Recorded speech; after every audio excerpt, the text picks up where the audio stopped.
Tere tulemast taskuhäälingusse Moodne talu, kus avastame kaasaegse taluelu põnevaid tahke. Minu nimi on Liilit ja ma olen teie saatejuht sel teekonnal. Selle taskuhäälinguga anname oma kuulajatele võimaluse näha ja mõista, kuidas Eesti talud on aja jooksul arenenud ja kuidas need jätkavad arenemist ning kohanemist muutuvate ootuste ja vajadustega. Moodne talu on teie teejuht läbi selle põneva ja dünaamilise maailma. Liituge meiega, kui soovite rohkem teada saada sellest, kuidas maaelu muutub ja kuidas me kõik saame olla osa sellest muutusest. Täna oleme külas Murimäe veinikeldris maaliliste Otepää kuplite vahel ja jutustame perenaise Jaanika Ilvesega. Tere Jaanika! Tervist! Kuidas on suvi siiamaani siin Murimäel läinud? Siiamaani on suvi olnud väga soe igas mõttes, nii ilma mõttes kui ka külaliste mõttes. Teie tegelete siis, teie peamine ja ütleme nii, et leib, mis majja tuleb, on veinid. Räägime lähemalt sellest, et kuidas üldse Murimäe oma alguse sai ja kuidas selline vahva veinitalu siia kuplite vahele tekkis? Ma esimesena natuke täpsustaksin, et tegelikult ei olegi see kõige tähtsam see veini tootmine. Kõige tähtsam on pakkuda veiniga seotud elamusi. Ja meie tee siia Otepääle sai alguse aastal 2012 ja tegelikult tänu meie esimesele Murile juhtus nii, et läksime temaga Võrru. Muri läks Tamulasse ujuma ja sai kohaliku politsei käest trahvi. Muri on siis ju koer, on ju? Jah, avalikus rannas ujumise eest. Ja ka siis peale seda tekkis mõte, et peab ikka leidma ühe suvekodu siin Lõuna-Eestis, kus siis Muri, praeguseks Murid, saavad ilma trahvita ujuda ja meie ka võib-olla käia nädal lõpus ennast laadimas ja nii ta läks. Ja tõepoolest tulime hetk tagasi teile külla ja mõlemad Murid olid käinud vees ujumas. No jah, paljud külalised ütlevad, et see on selline koerte paradiis ja me naljatamisi kutsume ennast ka vahel Murideks. Paljud inimesed kindlasti ei ole siia veel sattunud, kuigi väga-väga paljud on juba käinud. Ütleme, et inimesele, kes ei ole siin käinud, mida ta saab oodata, millist elamust ta saab endale visualiseerida enne, kui ta siia tuleb? Ta võiks lugeda meie kodulehte, ta võiks vaadata meie Facebooki ehk hakata sinna sõbraks, vaadata Instagrami, et meil on ka eraldi nii-öelda Facebooki konto Murimäe melu, kus siis saab kõigi meie sündmuste ja üritustega olla kursis. Aga jah, esimene asi, mis tehakse, on seostatakse seda veiniga, mida me siin toodame. Kes me kasvatame siin viinamarju, meil on hetkeks kuskil 2000 viinapuud. Ja seoses veiniga kõik veinidegustatsioonid, oma veini tegemine, veinipokker ja nii edasi. No kuidas üldse sai alguse veinikultuur teie talus? Kust tuli üldse mõte hakata kasvatama viinapuid? Seda võib vastata mitmeti. Minul endal on veinihuvi olnud juba aastakümneid. Eks kui me reisime kuskil ringi, siis ikka ju soovid proovida kohalikku toitu ja sinna juurde kohalikku jooki. Ja kuna ma väga kange alkoholisõber pole, siis on selleks ikkagi enamasti olnud vein. Aga miks viinamarjad ja Murimäe, siis selles on jälle süüdi meie esimene Muri. Nimelt suvekoju terassi ette sai istutatud hästi ammu, see oli 2014 üks viinapuu. Ja mis see Muri tegi? Järgmiseks päevaks oli sellest ühest viinapuust saanud mitu. Ilmselt ta siis näksis selle ära, mattis maha, tegi nii-öelda teaduse mõistes viinamarja pistikuid ja need väiksed viinamarjad hakkasid siis järgmine aasta siin seal kasvama. Sellest tuligi mõte, et proovime siis viinamarju. Aga nüüd, kui me liigume nüüd selle peale edasi, et esimesed tooted, millest te alustasite ja kuidas see tootearendus edasi kulges? Esimene vein tegelikult sai tehtud viinamarjast, aga see ei olnud meie oma marjadest, vaid see oli Maaülikooli Rõhukatsa ja Hasanskist, Latkist ja Silgast. Ja kuna see vein tegelikult, sellest sai tehtud vahuvein ja see osutus väga-väga populaarseks, siis nagu saime tuld tiibadesse, et miks mitte siis rajada ise istandus ja proovid teha ka nii-öelda Eesti marjadest, puuviljadest ka marjaveine. Sest tegelikult on ju võib-olla niisugune natukene iganenud teadmine, et ega siin Eestis seda õiget veini ei saa, et kui palju peab enne katsetama ja millised teadmised peavad tegelikult olema, et saada head kvaliteetset veini, mis ei tekita peavalu? Veini tegemine on maailmas suht sarnane protsess. Tegelikult kas teha viinamarjaveini või teha marjaveini, ega väga suurt erinevust ei ole. Üks põhiline on, et viinamarjamahlale me ei lisa kunagi vett ega suhkrut. Vastupidiselt näiteks rabarberimahlale tuleb seda mõlemat teha. Aga muud käritamisnõud, pärmid, kõik tehnoloogia on täpselt sama. Ja kõike seda, kus siin ikka väga Eestis õppida, eks me õpime seda Mr. Google'i käest ja YouTube'ist ja nii-öelda oma katse-eksituse meetodil, degusteerides siis konkurentide veine, mõeldes, mida saaks paremini, mida veel võiks teha, et nii ta tuleb, et tegelikult on see nii-öelda maitse ja tunnetuse küsimus. Kas selleks on vaja käia ka kusagil selliks laias maailmas, et õppida sellist peent veinitegu? No see oleks kindlasti kasuks. Minule ei ole õnnestunud seda teha. Juba piisavalt vana inimene, et läksin julge hundi rinnana nii-öelda ette ja ilmselt mõni asi on õnnestunud. No, mis piirkonna veinide austaja te ise olete, kui me räägime võib-olla siis Lõuna-Euroopast? Noh, küsitakse seda hästi tihti ka meie käest, et mis on teie oma lemmikvein? Mina vastan alati niimoodi, et vein on üks suur emotsioon. Et sõltub ilmast, seltskonnast, toidust, meeleolust ja nii edasi.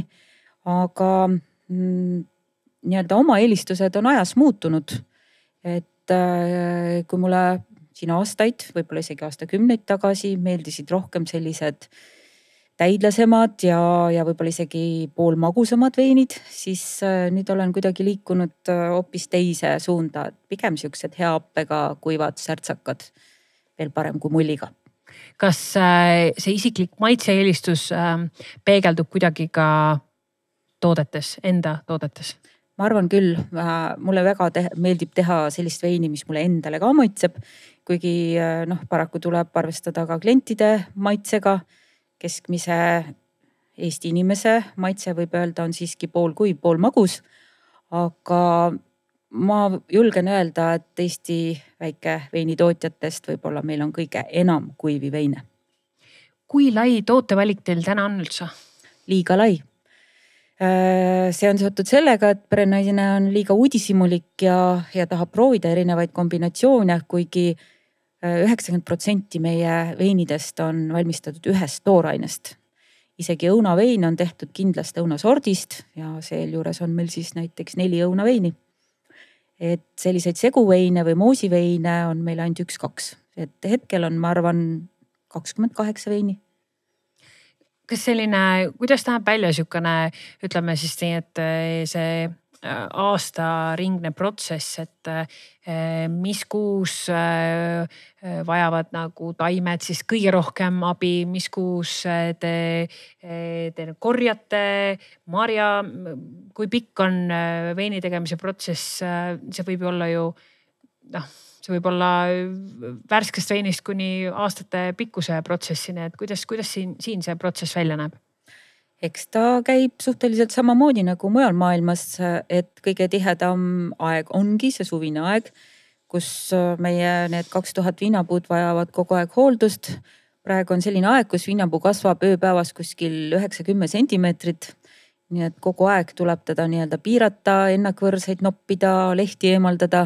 Et see ongi nagu see kõige tihedam aeg. Seal kuskil augustis jääb juba kasv natuke tagasihoidlikumaks, et siis läheb lihtsamaks. Viinamari on selles mõttes hea taim, et teda ei ole vaja kasta. Et me kastame ainult siis, kui me rajame istandust ehk esimesel aastal ja edaspidi peaksid juured juba nii sügaval olema, et ta saab oma niiskus ise kätte. Aga ma pean seda ütlema, et kõik teised toorained, marjad, puuviljad, et kõiki me ise kasvatada ei jõua. Väga palju tuleb näiteks seedripuukoolist Viljandimaalt, tuleb Tartu lähedalt Vasulast, tuleb kohalike nii-öelda korilaste käest, kes metsamarju korjavad. Et mõned partiid ongi lihtsalt sellepärast nii väikesed, et toorainet ei jätku. Kui suur on väikepartii ja kui suur on siis ütleme, et suur partii?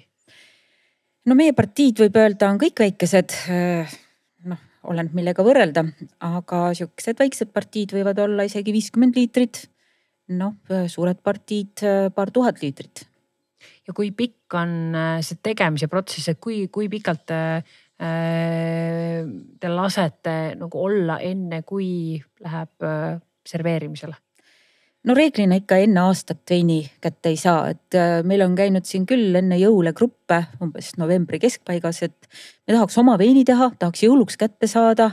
Siis ma küsin, et mis aasta jõuluks, aga nemad tahaks sama aasta jõuluks saada. Et nii lihtsalt see asi ei käi, põhimõtteliselt saab ju toorveini kuu ajaga valmis, aga see ei ole see, mida siis kohe pudelisse panna ja tarbima hakata. Aasta. Jah. Ja mis on see kõige eksklusiivsem toode täna, mida Murimäe pakub? Ma ei taha öelda, et see on viinamari. Seda sellel põhjusel, et viinamari on eksklusiivne, kuna Eesti kliima on selline, nagu ta on. Sellel aastal eriti karm olnud oma mai ja juunikuiste öökülmadega. Aga ma võin juba klientide järgi öelda, et tegelikult nii Eesti inimesi kui ka väljamaalasi kõnetab väga meie marjavein. Ja sealjuures sellised toorained nagu karusmari, nagu pohl, valge sõstar, roheline sõstar. Et need on sellised huvitavad puhtad maitsed, mis inimesel ilmselt lapsepõlvest midagi meelde tuletavad. Kas satub siia ka vahele selliseid skeptikuid, kes võib-olla ongi harjunud sellise väga-väga traditsioonilise veiniga kuskilt Itaaliast, Prantsusmaalt ja siis aga näed, tulevad siia, istuvad maha, saavad selle klaasi, saavad selle loo selle taga ja on hämmingus? Jaa.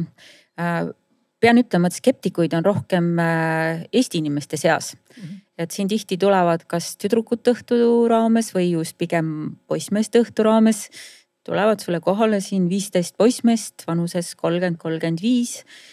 Ütlevad, te võite ju rääkida, aga eks me teame, mis need Põltsamaa veinid on. Ja siis, kui me 2 tundi siin maitseme ja vestleme ja räägime üldse veinidest, siis nad suruvad kätt ja ütlevad, et vau, et on ikka hoopis teistmoodi, kui me ette kujutasime. Ja samas väljamaalased, nendel reeglina ei ole eelarvamust. Nad on üllatunud, et nii külmas kliimas üldse viinamarja veini tehakse. Meil siin hiljuti käisid Brasiiliast inimesed, kellel ongi oma veini istandus ja nad ütlesid, et pange aga edasi, et väga lahe.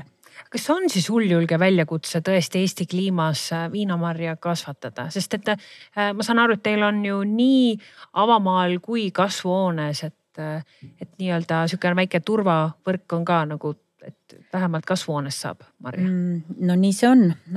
Eks igal Eesti väike veinitootjal on nii-öelda oma mingi istandus, vähemalt enamusel meist. Et kellel on siis viinamari, kellel on astelpaju, kellel on rabarber, kellel mustsõstrad. Jah, et meil on need viinamarja terassid ja põhiline veinisaak tuleb ikkagi kasvuhoonest. Et istandus on küll suur, seal on nüüd peaaegu 1000 taime, need pooled kasvuhoones, pooled siis avamaal.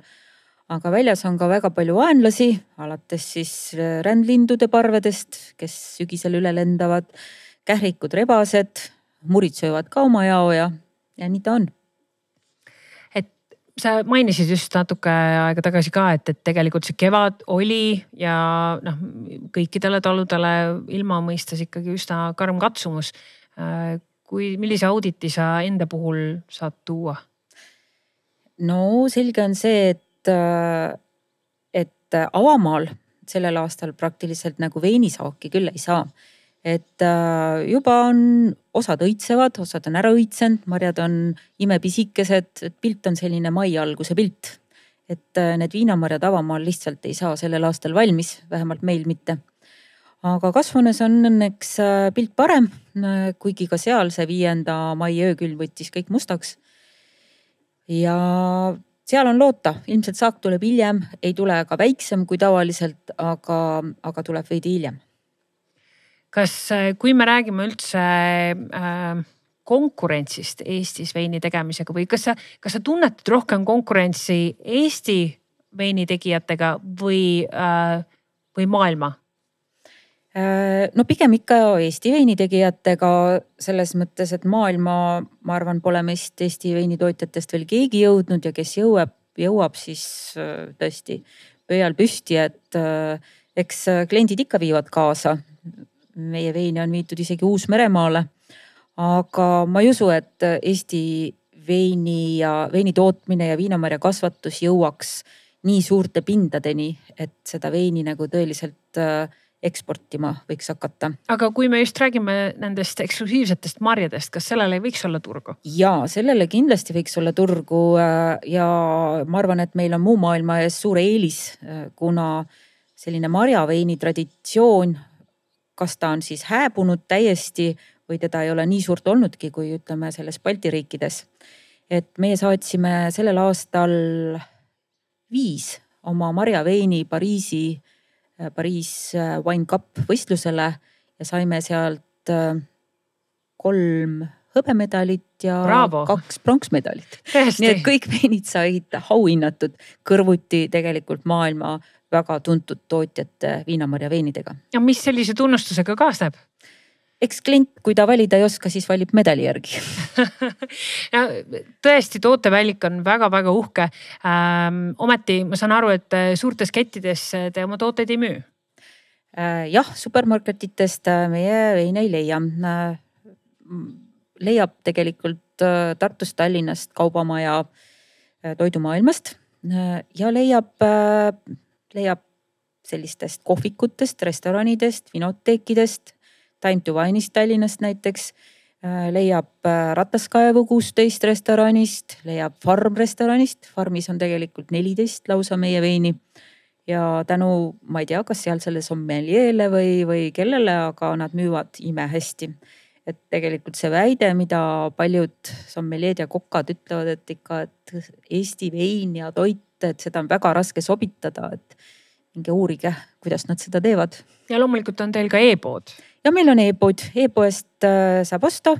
Paljudele meeldib muidugi koha peale tulla, siis nad saavad siin degusteerida. Meil on nüüd veiniautomaat, kust on hea kohe kõike järjest proovida. Ja jah, siis saab siit kaasa osta. No kui siia Murimäele tulla, siis tegelikult siit avaneb absoluutselt lummav vaatepilt. Väga selline Lõuna-Eestile omane maastik, aga teil on selle kogu ilu on siin hoovi peal olemas, et võib-olla proovime kuulajale ka kirjeldada, et mis teda tegelikult siin ees ootab, et on ju reede, laupäev, pühapäev on suvel avatud ka kohvik. Ja me nimetame seda nii-öelda suvekohvikuks La Muri, ikka muride järgi. Ja see on avatud reedest pühapäevani. Soovitan väga laud ette broneerida, et siis ei oleks pärast pettumust ja anname ka iga nädal teada, kas reedel on mingi broneeritud üritus ehk gurmee õhtusöök või mitte. Aga kui inimene tuleb Murimäele, siis ta meie väravas näeb kohe ühte veinitünni, kus on kirjas, et olete oodatud eelneval kokkuleppel. See tegelikult tähendab seda, et kas või seal väravas võtke telefon ja helistage, et kas ma tohin tulla.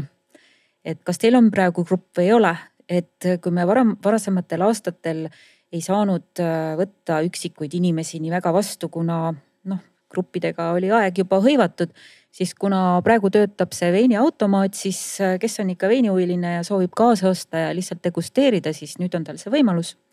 Esmaspäeviti oleme suletud, teistel päevadel võib siis tulla. Ja tegelikult on võimalik ka siin väga eksklusiivses kohas ööbida. Ja meil on külaliskorter, kuhu mahub 6 inimest. Seal on siis saun, 2 magamistuba, suur elutuba, kus saab ka ööbida ja siis on 2 klämpingutelki.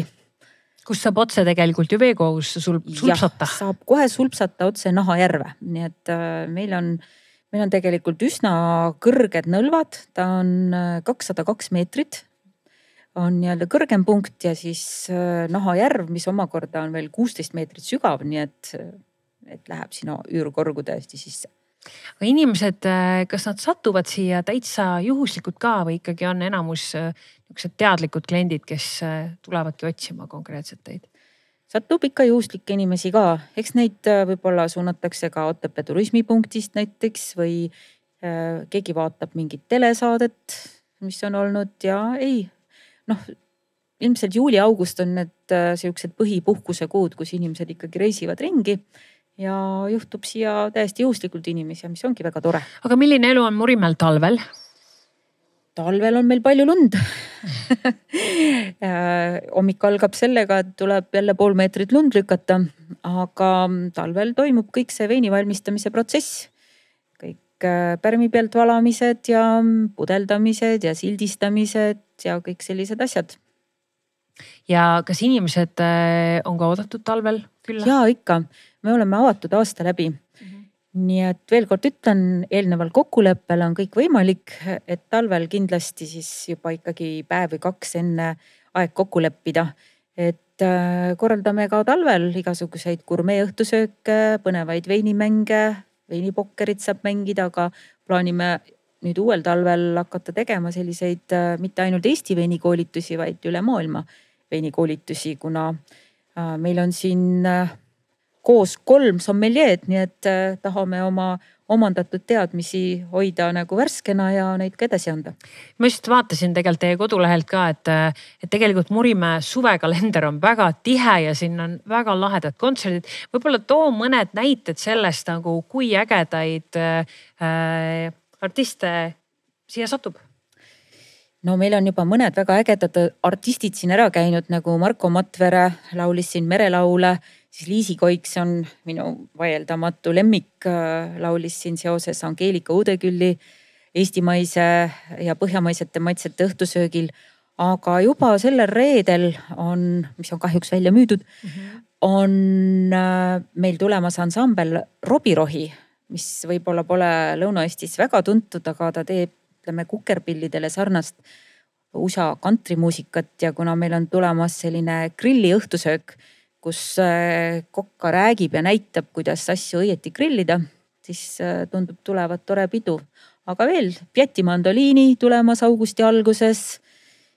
Siis on Marion Melnik, kes laulab tegelikult operetti ja ooperiviise siin muinastuletöö õhtusöögil ja palju veel kodulehel. Kui palju te kogete sellist inimeste ehedat emotsiooni, kui nad satuvad siia ja ei suuda ära uskuda, kui imelises kohas nad asuvad? Seda on hea kuulda ja me kuuleme õnneks seda tihti, kui te võtate selle külalisraamatu siin eilsed külalised, kus oli üks sugulaste tšukene väljasõit, siis nad tänasid itaaliapärase õhtusöögi, Itaalia õhtu eest ja Prantsuse hommikusöögi eest. Väga hea, et sa hakkasid toidust rääkima. Mind just väga huvitabki, et mis on need menüü niisugused kõige silmapaistvamad pärlid, mida te pakute siin selle hea veini kõrvale? Meil kokkab kõigepealt Kardemumma osaühing ja selle peakokk Maarja. Maarja on meil siin olnud juba 3 aastat ja teda tuntakse juba klientide poolt ja on väga armastatud. Ja me muudame tegelikult menüüd suve jooksul, mis võib-olla siukse väikse koha kohta ei olegi nii tavaline. Et siukse külmema kevade puhul on meil sellised klassikalisemad road, aga praegu kõik sinimerekarbid, trühvlipastad, koogiletist rääkimata, et kodulehel on tegelikult menüü jälle üleval. On olemas, et kõik saate minna Murimäe kodulehele ja vaadata täpselt. No räägi mulle palun, Jaanika, veel seda ka, et alkoholireklaamiga ja kõige selle ümber nagu kaasnevad ka teatud piirangud. Kas sina valutad ka pead nende üle või sa oled nii kaugel sellest ja väga ei pea tegelema reklaamiga, et sa ei puutu sellega kokku või arvad sa, et see on liiga karm? Ma arvan, et see on natuke liiga karm. Et eks ma ikka puutun, ma tean, et Murimäe ei ole ka päris siukses puhtas nimekirjas, et me oleme siin teinekord muridega pilti teinud. Kõrval siuke ilus vahuvein, mingi nimega murimusi või mingi selline, et tegelikult on see vist keelatud. Et üldse laste, koerte ja asjadega ei tohiks mingit väljavalamisi, isegi kui ta on mitte alkoholne jook, demonstreerida. Et siin võiks väike erinevus olla, et kas on siis siuke Eesti oma toode, mis mujal maailmas ju nii-öelda koha peal toodetud asi on ikkagi väga in ja väga maksuvaba ja väga nii-öelda lubatud promoda, et jah, meil kahjuks pole. Aga kas te olete kellegiga rääkinud sel teemal, et? Ikka oleme, aga see on vastu seina. Vastu seina just. Aga ometi teil on ka väga vahvad alkoholivabad joogid. Ja me koostöös Alajuusa puhketaluga, kus töötab perenaiseks on minu sõbranna, me teeme sellist naturaalse mulliga limpsi ja minu teada keegi teine Eestis seda ei tee. See tähendab seda, et limpsi ei ole see mull kuidagi sisse aetud, ehk seda ei ole karboniseeritud, vaid see on siukse spetsiaalse pärmiga teatud koguses saadud sinna see 0,13 kraadi sisse. Ja ta teeb ka väikse mulli. Ja miks me üldse limpsi hakkasime koos tegema? Minu jaoks enamus limpse on natuke liiga magusad. Ja siis me mõtlesime, et teeme just sellise nad veidi apuma või sellise kuivema limpsi. Et suurtele ta väga meeldib, teatud lastele ka. Mul oma lapselapsed ütlevad küll, et vanaema, et ära koonerda suhkruga nii palju. Aga ma püüan seda maitse meelt arendada neis ka. Kas vahel on ka nii, et tuleb tööst puhata ja kuhu siis perenaine läheb enda patareisid laadima? Või see on nagu see koht, kus saab nii need patareid maandatud kui laetud? No ikka vahepeal tuleb ära käia. Ega mis siin rääkida, eelmine aasta me oma tiimiga käisime Toskaanas. No ikka kus mujal veini nautimas. Sellel aastal läheme Gruusiasse. Nii et on mida oodata. Ja võib-olla veel seda ka, et kas on juba kääritumas mingid mõtted uute lahedate toodete osas, mida katsetada? Eks ikka. Meil on üks väga tore koostööpartner Hiiumalt, kes kasvatab lavendlit ja meil tegelikult selle suve hitt oli lavendula ehk lavendli vahuvein valge sõstraga. Ja me tahaks nagu selle lavendliga proovida veel mingeid asju teha, et see osutus väga populaarseks ja eriti Hiiumaal. Aitäh, Jaanika. Te kuulasite Moodsa talu taskuhäälingut otse siit Otepää maaliliste kuplite vahelt Murimäe veinikeldrist. Aitäh!